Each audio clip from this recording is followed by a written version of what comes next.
नमस्कार दोस्तों, एक बार फिर से आपका स्वागत चाणक्य क्लासेस के ऑनलाइन प्लेटफॉर्म पर। मैं कपिल सोनी आपके लिए लेके आया हूँ राजस्थान कला और संस्कृति की एमसीक्यू।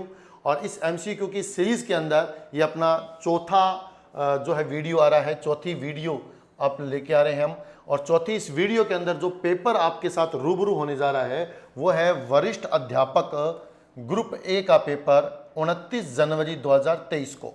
इससे पिछली वीडियो में हमने जो पढ़ा था उसके अंदर हम लोगों ने पढ़ा था कि सेकंड ग्रेड का जो पेपर दोबारा हुआ था, पुनर्परीक्षा जो हुई थी, उसके दोनों पेपर्स की जो वीडियो है हमने देखी। उसके अंदर कितने कला और संस्कृति के प्रश्न आए हैं उन पे हमने चर्चा की थी।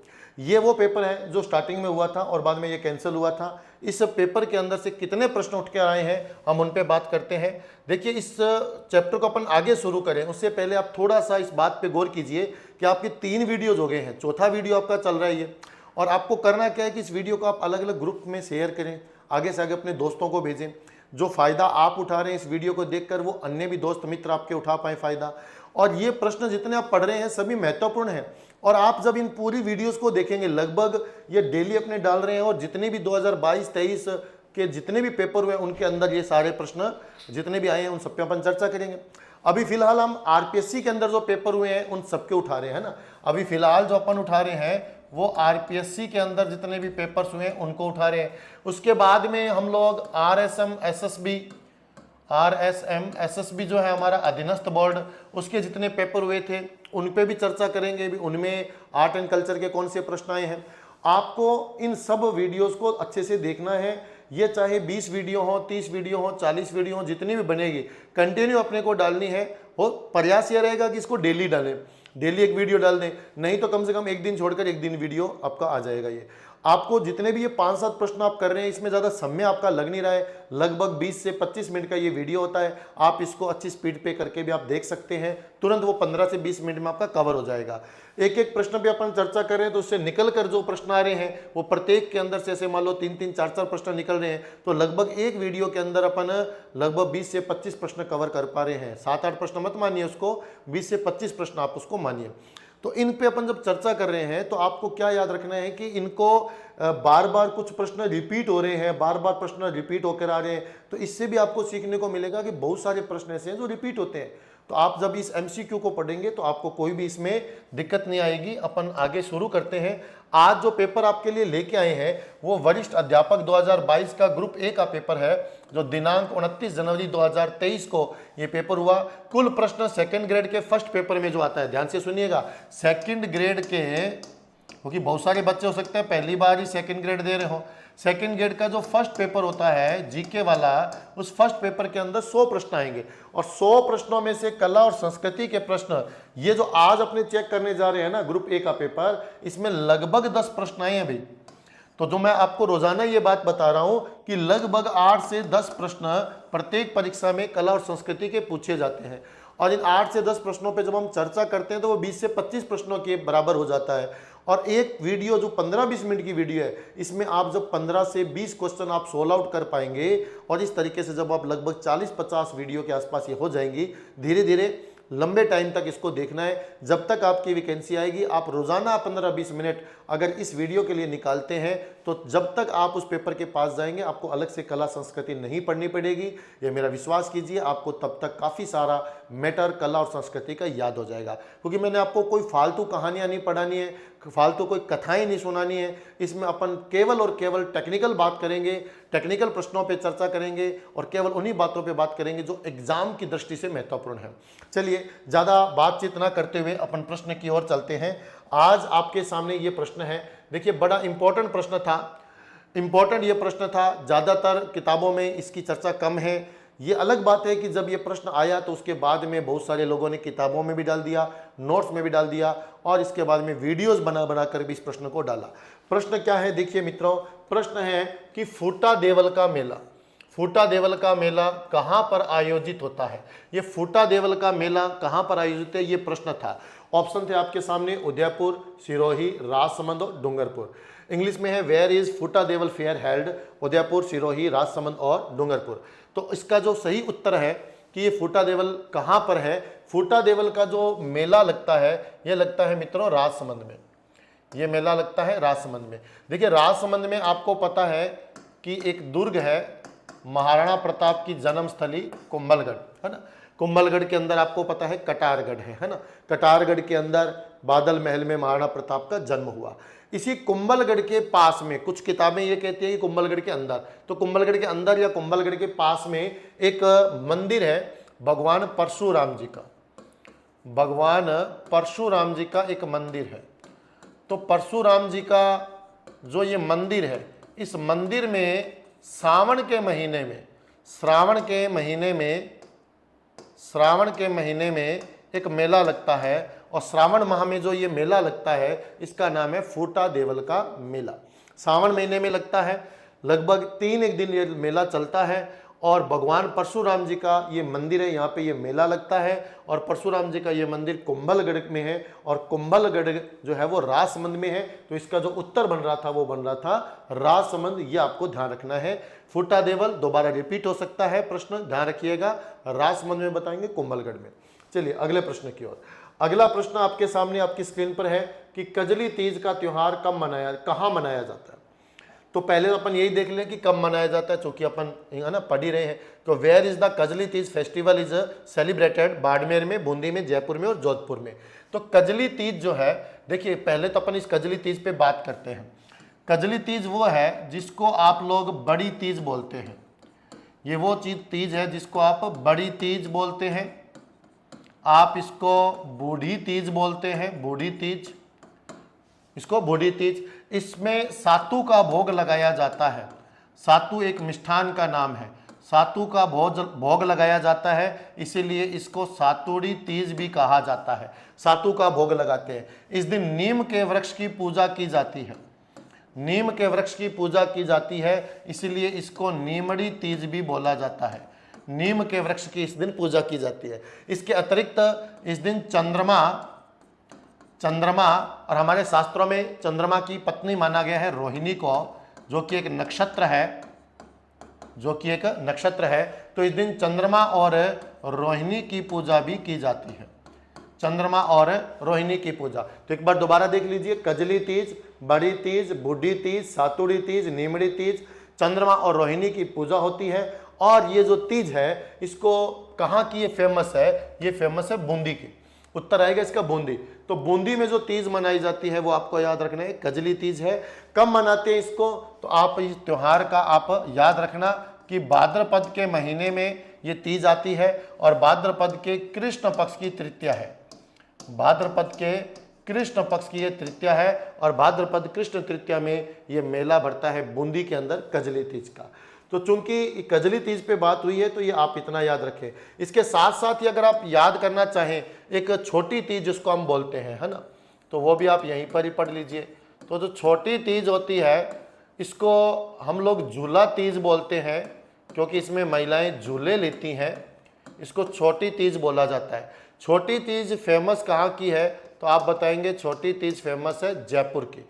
और ये कब आती है, तो आप बताएंगे कि श्रावण के अंदर, श्रावण महीने की शुक्ल पक्ष की तृतीया होती है। श्रावण के शुक्ल पक्ष की तृतीया है, उसको हम छोटी तीज बोलते हैं। और भाद्रपद कृष्ण तृतीया है, उसको हम बड़ी तीज या कजली तीज बोलते हैं। तो ये दोनों तीजों का अंतर आप कर सकते हैं। एक और तरीके से मैं आपको थोड़ा सा समझा देता हूँ, आप समझिए।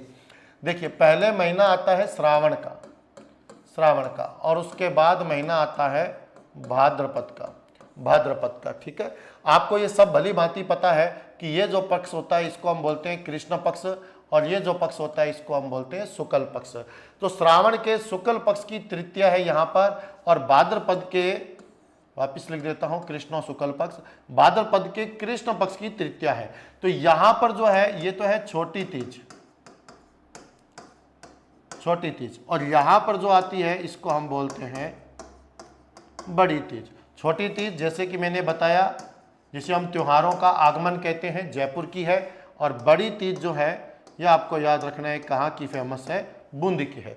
इसमें एक चीज़ और आप याद कर सकते हैं बड़े बड़े तरीके से कि यहाँ पर देखो भाद्रपद का जो महीना है इसको अगर इंग्लिश में लिखते हैं तो पहला अक्षर इसका बी बनता है, और सावन को अगर हम इंग्लिश में लिखें तो पहला अक्षर एस बनता है। सावन को अगर हम इंग्लिश में लिखे श्रावण को तो पहला अक्षर एस बनेगा, भाद्रपद को इंग्लिश में लिखें तो पहला अक्षर बी बनेगा।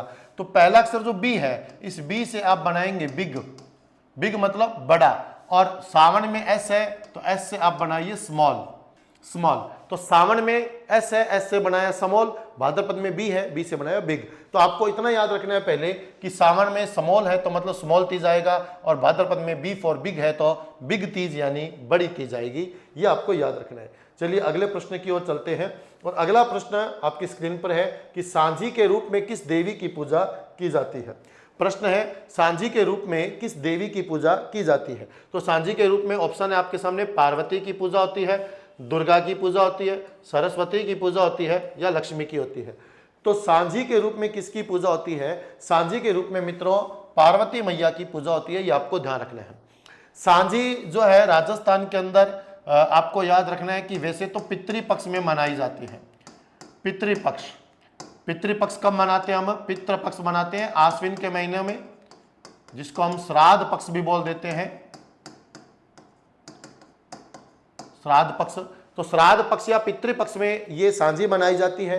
कौन मनाती है? घर की जो बहन बेटियां हैं, घर की जो पुत्रियां हैं, बहन बेटियां इसको बनाती हैं। दीवारों पे बनाए गए एक प्रकार के ये भित्ति चित्र होते हैं, दीवारों पर बनाए गए एक प्रकार के भित्ति चित्र होते हैं जिनको हम सांझी बोलते हैं। सांझी जो है माता पार्वती का ये प्रतीक है, घर की बहन बेटियां इसको बनाते हैं। राजस्थान के कई क्षेत्रों में बालक के जन्म के अवसर पर भी इसको बनाया जाता है, बालक के जन्म के अवसर पर भी इसको बनाते हैं दीवारों पर, और पितृपक्ष में भी बनाया जाता है। अलग अलग क्षेत्रों में अलग अलग रूप में इसको बनाते हैं। प्रतीक किसका है? मां पार्वती का प्रतीक है, ये आपको याद रखना है। इसमें दो प्रश्न आप ये याद रख सकते हो कि एक आता है कि केले के पत्तों की सांझी, केले के पत्तों की सांझी। तो केले के पत्तों की सांझी आए तो आप बताओगे ये फेमस है नाथ द्वारा की। क्या की फेमस है? नाथ द्वारा की। परंतु ये आ जाए कि गोबर की सांझी, ये प्रश्न ऐसे आ जाए कि गोबर की सांझी कहाँ की फेमस है? तो गोबर की सांझी आप बताएंगे शेखावाटी क्षेत्र की प्रसिद्ध है। दोबारा सुन लीजिए, अगर प्रश्न आए गोबर की सांझी कहाँ की है तो शेखावाटी की है, और अगर प्रश्न आए केले के पत्तों की सांझी कहाँ की है तो नाथद्वारा की है। सांझी प्रतीक किसका है? माता पार्वती का है। सांझी जो है पितृपक्ष या श्राद्ध पक्ष में भी मनाते हैं। आश्विन महीने में ये श्राद्ध पक्ष आता है, घर की बहन बेटियों द्वारा इसको बनाया जाता है, भित्ति चित्र एक प्रकार के। और कई क्षेत्रों में, राजस्थान के कई क्षेत्रों में बालक के जन्म के अवसर पर भी इसको बनाया जाता है। सांझी पे एक प्रश्न आप थोड़ा ये याद रखना कि राजस्थान में एक मंदिर है जिसका नाम है सांझिया मंदिर, और ये जो सांझिया मंदिर है, ये सांझिया मंदिर पड़ता है भैया उदयपुर में, उदयपुर में पड़ता है। सांझिया मंदिर इसलिए फेमस है क्योंकि इसकी दीवारों पे विभिन्न प्रकार की सांझियां जो है वो बनी हुई है। तो सांझिया मंदिर आपको पूछा जाए तो उदयपुर में है। और ये सांझिया मंदिर है किसका? सांझिया मंदिर मूल रूप से नाथ संप्रदाय के एक संत रहे हैं मत्स्येंद्र नाथ। तो इसमें मत्स्येंद्र नाथ का ये मंदिर है, मत्स्येंद्र नाथ की प्रतिमा भी इसके अंदर लगी हुई है। ये सांझी मंदिर है, सांझा मंदिर या सांझिया मंदिर, ये उदयपुर में है। तो सांझी के ऊपर जितने प्रश्न बनते हैं आपके सामने हैं, एक प्रकार के ये भित्ति चित्र होते हैं, इनको आप याद रखिएगा। और माता पार्वती का ये प्रतीक माना गया है। प्रश्न आपका क्लियर हो गया है, अच्छे से याद हो गया होगा। सांझी के ऊपर कोई भी बात आए, मैं उम्मीद करता हूं कि आपका वो प्रश्न का उत्तर वो गलत नहीं जाएगा। अगले प्रश्न की ओर बढ़ते हैं मित्रों। अगला प्रश्न आपकी स्क्रीन पर यह रहा कि मांदलीय आभूषण महिलाओं द्वारा शरीर के किस अंग पर पहना जाता है। तो मांदलीय आभूषण जो है, मांदलिया ये छोटे बच्चों के भी जैसे अपन डालते हैं गले के अंदर, उसको बोलते हैं मांदलिया। तो मांदलीय आभूषण पूछा जाए कहाँ पर पहना जाता है तो मांदलीय आभूषण आप बताएंगे ये पहना जाता है पैर, हाथ, कमर, वक्ष स्थल, वक्ष मतलब गले पर, है ना, गले में। तो वक्ष स्थल पर पहना जाता है, गले में पहना जाता है मांदलीय आभूषण। गले के आभूषणों की चर्चा हम पीछे की वीडियोज में भी कर चुके हैं कई जगह पे, फिर भी मैं आपको कुछ बता देता हूं गले से रिलेटेड दोबारा, कि जैसे मान लीजिए चंपाकली शब्द आ गया, ठीक है, चंपाकली आ गया, छेड़ियो शब्द या छेड़िया शब्द आ गया, होकर शब्द आ गया, होकर आ गया, तुलसी आ गया, तुलसी आ गया, नक्कस, नक्कस शब्द आपको याद रखना है, ठीक है। इसके अलावा टेवटा शब्द हो गया, टेवटो, ठीक है। टेवटो कहाँ होता है? गले में होता है। रानी हार वगैरह ये तो आप बता जाएंगे, मटर माला भी आप बता देंगे। इसके अलावा जैसे मैंने कहा था ठुस्सी है, ठुस्सी आभूषण आ गया, तो ये भी आप कहाँ का बताओगे? गले का बताओगे। इसके अलावा मैंने आपको एक रोडियो आभूषण बताया था, और ये भी कहा था कि रोडियो आया तो गले का है और मोडियो आया तो सिर का आभूषण है, ये दिमाग में रखना है।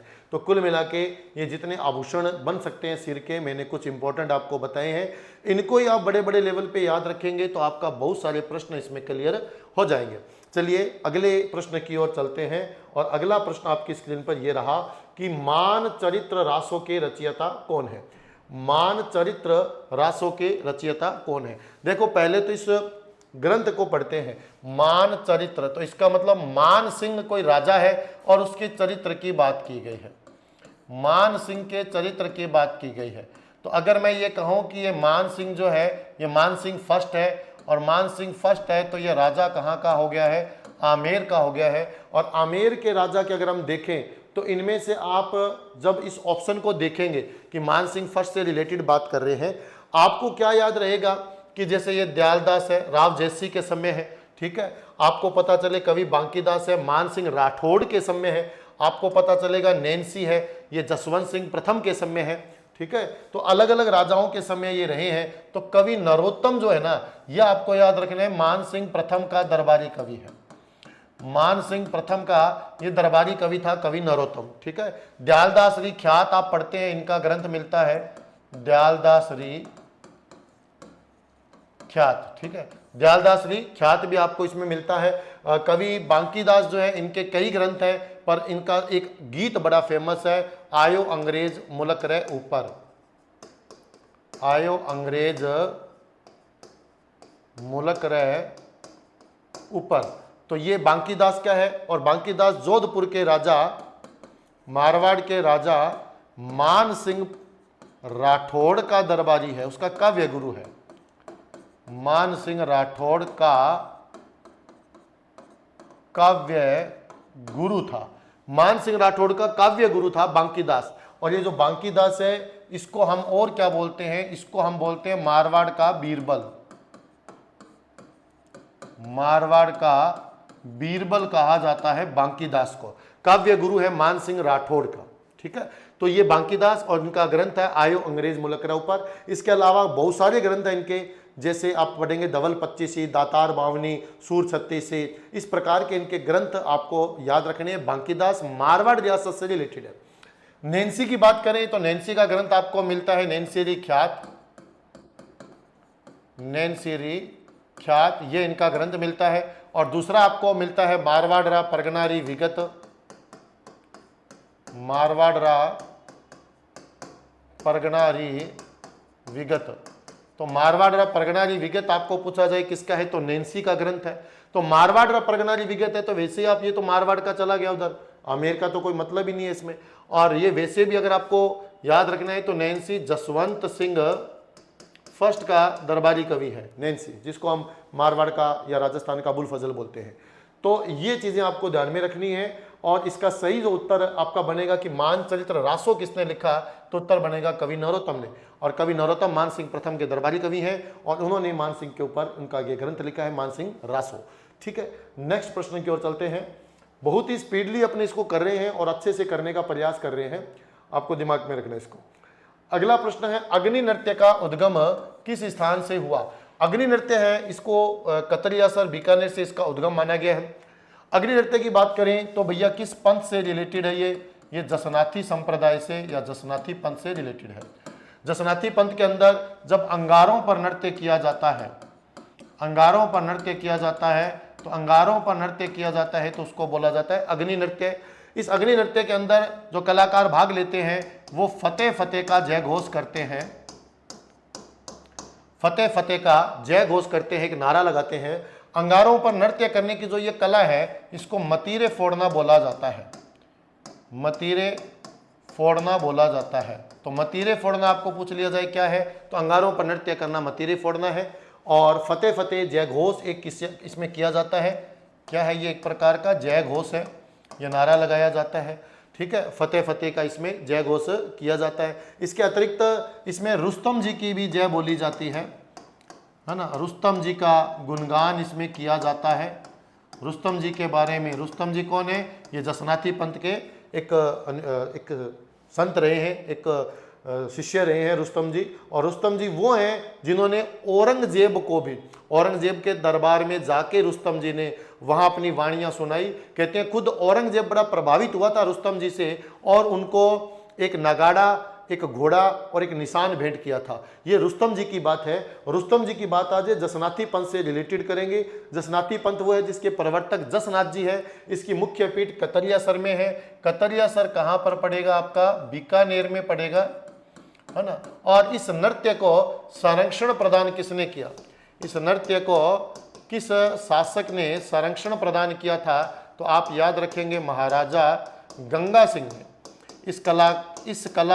इस नृत्य के कलाकारों को प्रोत्साहित किया था। इस नृत्य को संरक्षण प्रदान किया था महाराजा गंगा सिंह ने। तो अग्नि नृत्य दोबारा देख लो, 5-4 बिंदु ही हैं। कतरियासर बीकानेर का है, जसनाती पंथ से रिलेटेड है।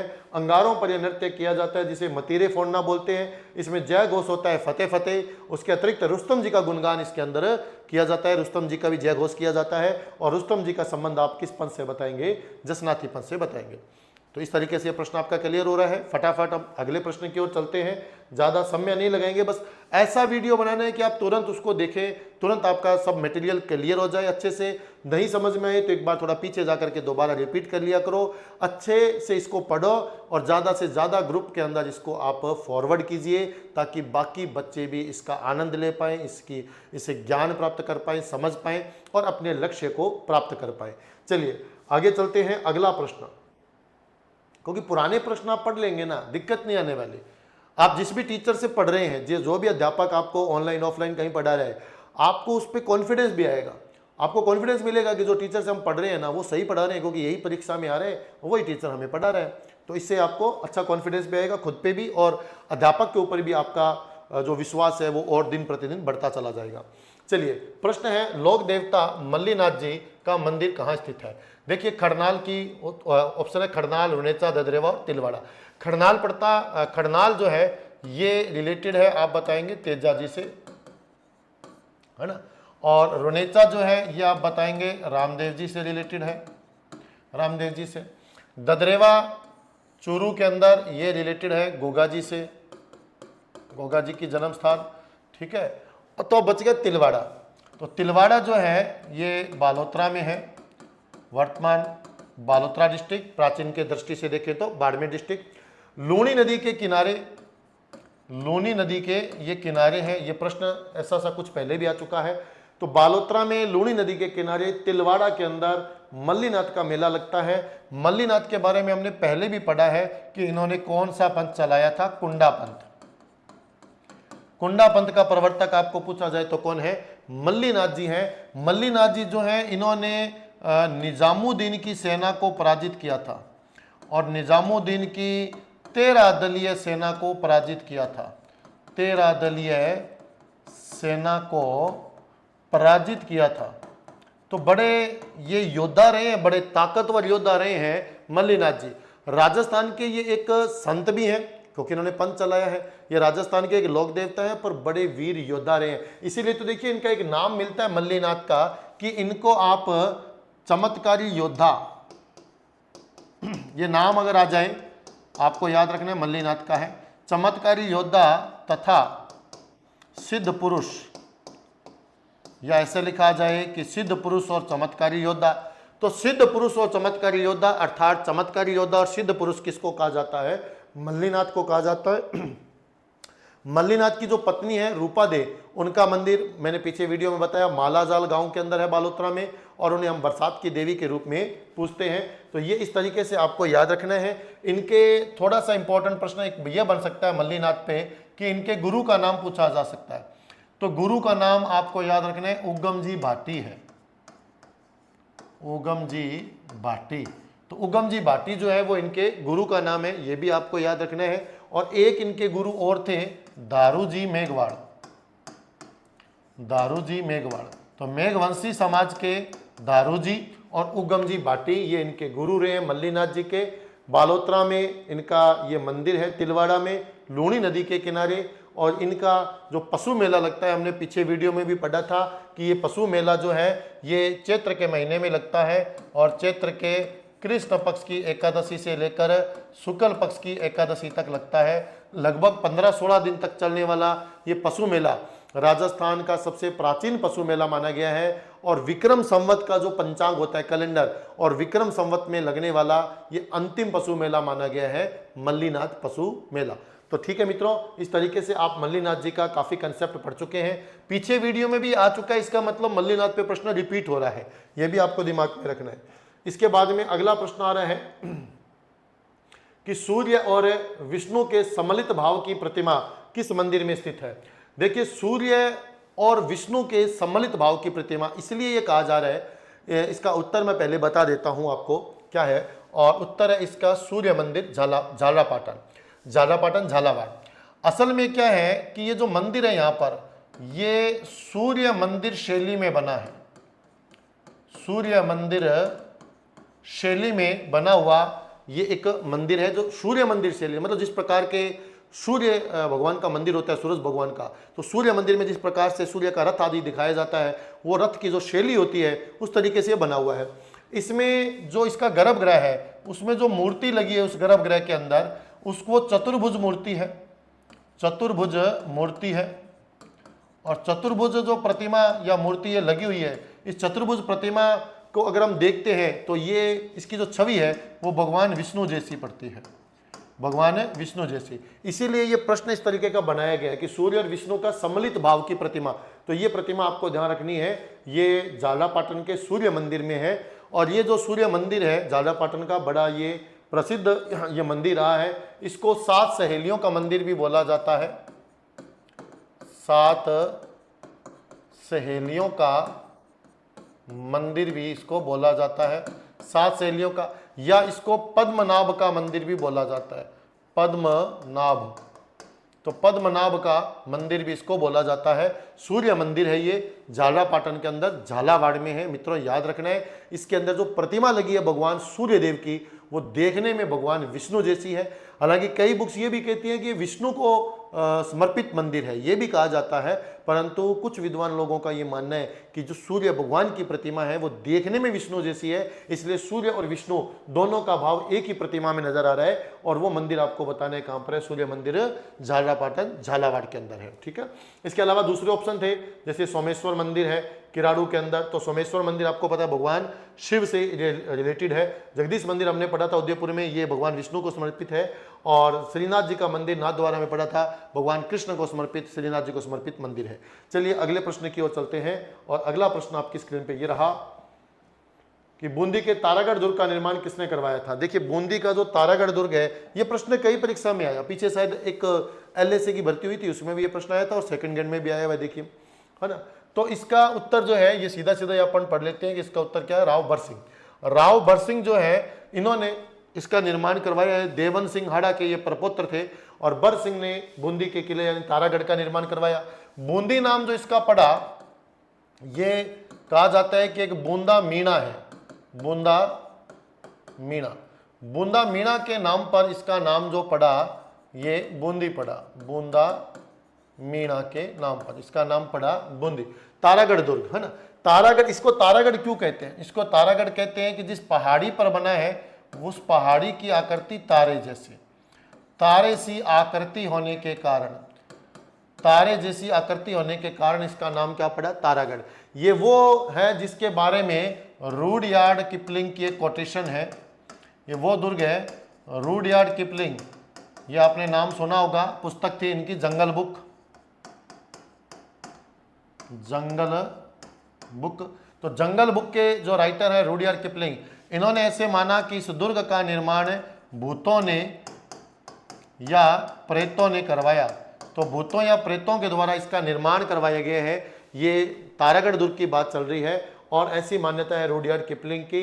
इसे तिलस्मी किला भी कहा जाता है। ये बूंदी के अंदर है, और बनवाने वाला जो राजा है वो बर सिंह है। बहुत सारी इंपॉर्टेंट चीजें इस बूंदी के किले के अंदर है, आपको याद रखना है। जैसे आप पढ़ते हैं कि 84 खंभों की छतरी, तो 84 खंभों की जो छतरी है वो इसी तारागढ़ में है। आप पढ़ते हैं रानी जी की बावड़ी, रानी जी की बावड़ी नाथाबाई के द्वारा बनवाई गई, नाथावती के द्वारा। तो रानी जी की बावड़ी ये भी इसी में है। 84 खंभा की छतरी ये भी इसी के अंदर है। इसके अलावा आप पढ़ते हैं एक महल है जिसका नाम है रंगविलास महल, रंगविलास महल। इस रंगविलास महल का निर्माण शत्रुसाल या छत्रसाल नामक शासक ने करवाया था। इस महल के अंदर एक चित्रशाला है, चित्रशाला, जिसका निर्माण बूंदी के राजा राव उम्मेद सिंह ने इस चित्रशाला का निर्माण करवाया था। और ये जो चित्रशाला है इसे भित्ति चित्रों का स्वर्ग कहा जाता है, इसे भित्ति चित्रों का स्वर्ग कहा जाता है। इंग्लिश मीडियम के जो बच्चे हैं वो साथ साथ ये प्रश्न पढ़ते रहिएगा, है ना। इंग्लिश में लिखा हुआ है कि who built the Taragarh fort of Bundi, Rao Deva, Rao Samar Singh, Rao Berisa, Rao Barsingh. ठीक है, तो इंग्लिश मीडियम के बच्चे भी, आपके लिए भी ये प्रश्न मैं लेके आया हूँ क्योंकि आपको जल्दी से ये समस्या रहेगी। इंग्लिश मीडियम के बच्चों को मार्केट के अंदर भी जल्दी से कोई मॉडल पेपर नहीं मिल पाता है और एमसीक्यू भी बड़ी मुश्किल से उपलब्ध हो पाती है। तो इसीलिए ये एक साथ सिस्टम ऐसे लेके आए हैं कि इंग्लिश मीडियम के बच्चों को भी दिक्कत नहीं हो, तो बाई लैंग्वेज ये चलता रहे पूरा प्रोग्राम। आप इस तारागढ़ दुर्ग को अच्छे से आप पढ़ लीजिएगा, बड़ी बड़ी बात मैंने आपको इसकी बता दी है। अगला प्रश्न, लास्ट प्रश्न है, अंतिम प्रश्न है ना। और ये देखिए परीक्षा के अंदर ये 100 नंबर पे था और पहला प्रश्न देखेंगे तो 1 नंबर पे था, यानी 1 नंबर से लेके 100 नंबर तक आपको ढूंढने पड़ेंगे और ढूंढोगे तो पता चलेगा इसमें 10 प्रश्न आए हुए हैं जो आपकी आर्ट एंड कल्चर से रिलेटेड है, कला और संस्कृति से। बच्चे कई बार भूल कर देते हैं कि शायद इसमें ज़्यादा प्रश्न नहीं आते होंगे। सेकंड ग्रेड में 8 से 10 प्रश्न आते हैं भैया, है ना, आपको याद रखना है।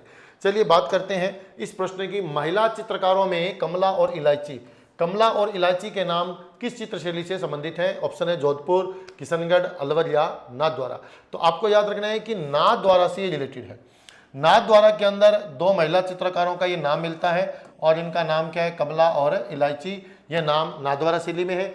अलवर शैली में ऐसा कोई नाम नहीं मिलता, जोधपुर शैली में भी कोई नाम नहीं मिलता और किशनगढ़ शैली में भी महिला चित्रकारों का कोई नाम नहीं है। तो महिला चित्रकारों का अगर कहीं पर नाम और मिलता है तो वो आपको याद रखनी है, अजमेर शैली में मिलता है। अजमेर शैली के अंदर 2 मुस्लिम महिला चित्रकारों का नाम मिलता है, वो है उसना और साहिबा, उसना और साहिबा।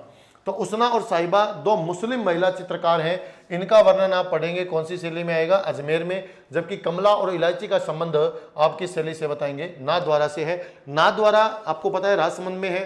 राणा राज सिंह के समय यहाँ पर गोविंद जी और दामोदर जी ने ला करके श्रीनाथ जी की मूर्ति स्थापित की थी सिहाड़ गांव में। प्राचीन नाम क्या है? सिहाड़ गांव। और सिहाड़ गांव में ये मूर्ति स्थापित की गई थी नाथद्वारा के अंदर और वहीं से इस चित्र शैली की परंपरा ये प्रारंभ होती है। नाथद्वारा चित्र शैली की विशेष बात यह है कि इसमें जितने भी चित्र बने हुए हैं वो मोस्टली श्रीनाथ जी के से रिलेटेड है, श्रीनाथ जी के मंदिर से रिलेटेड है। मूल रूप से नाथद्वारा शैली में इंपॉर्टेंट बात जो आपको याद रखनी है वो एक तो है पिछवाइयाँ। तो पिछवाई कला जो है यह आपको ध्यान रखनी है। पिछवाई कला कहाँ की है? नाथद्वारा की है। एक आपको याद रखना है केले के पत्तों की सांझी, जो पीछे अपन पढ़ के ही गए हैं, केले के पत्तों की सांझी, तो ये नाथद्वारा की है। केले के पत्तों की सांझी नाथद्वारा की है। पिछवाइयाँ श्रीनाथ जी की मूर्ति के पीछे लगे पर्दे को बोलते हैं पिछवाइयाँ, तो ये नाथद्वारा का ही है। इसके अतिरिक्त आपको याद रखना है गोवर्धन पर्वत के चित्र हो गए, गोवर्धन पर्वत का चित्र हो गया। या आपको याद रखना है एक अन्नकूट महोत्सव के चित्र आ जाएंगे। तो अन्नकूट महोत्सव का जो चित्र है अन्नकूट का, वो भी किससे रिलेटेड है? नाथद्वारा शैली से रिलेटेड है। ये कुछ महिला चित्रकार थी। पुरुष चित्रकारों में अगर इसका वर्णन हमको पढ़ना पड़े तो पुरुष चित्रकारों में मैं नाम आपको कुछ बता देता हूं, इसके यहां बता देते हैं। पुरुष चित्रकारों में आपको नाम याद रखना है इसके अंदर, जैसे चतुर्भुज, नारायण, रेवाशंकर और पुरुषोत्तम। ठीक है, चतुर्भुज, नारायण, रेवाशंकर, पुरुषोत्तम, ये कुछ जेंट्स कलाकार हैं, पुरुष कलाकार हैं। महिला कलाकारों में 2 नाम आए, कमला और इलायची। और अजमेर के अंदर महिला कलाकारों के नाम पूछे तो उसना और साहिबा है। ये 2 महिला कलाकार और आ जाएंगी। इसके अलावा कई महिला चित्रकारों का वर्णन जो है वो राजस्थानी आधुनिक जो राजस्थानी चित्रकला है उसके अंतर्गत आता है, परंतु जो राजपूत काल की चित्रकला है उसके अंदर ये 4 नाम फेमस है। उसना साहिबा अजमेर शैली में, कमला इलायची नाथद्वारा में, और बाकी चीज़ें मैंने और बता दी हैं। पूरा ये पेपर आपका ये क्लियर हो गया इस तरीके से मित्रों। तो आपको क्या याद रखना है कि आपका ये वीडियो यहाँ अपन समाप्त करने जा रहे हैं। वरिष्ठ अध्यापक ग्रुप ए 29 जनवरी 2023 को जो पेपर हुआ था ये उसका वीडियो है। चौथा वीडियो आपके उपलब्ध है आपके सामने। सारी वीडियोस देखिए, अच्छे से उसको शेयर कीजिए और लाइक का बटन दबाइए। और अगर आपने अभी तक इस चैनल को सब्सक्राइब नहीं किया है तो सब्सक्राइब कर लीजिएगा। इसको फॉरवर्ड कीजिए, आगे अपने मित्रों को भेजिए और इसको लगातार देखिए, आपको बहुत सारा इसका फायदा मिलने वाला है इस वीडियो का। अब अपनी मैं वाणी को विराम देता हूँ। जय हिंद, जय भारत, वंदे मातरम।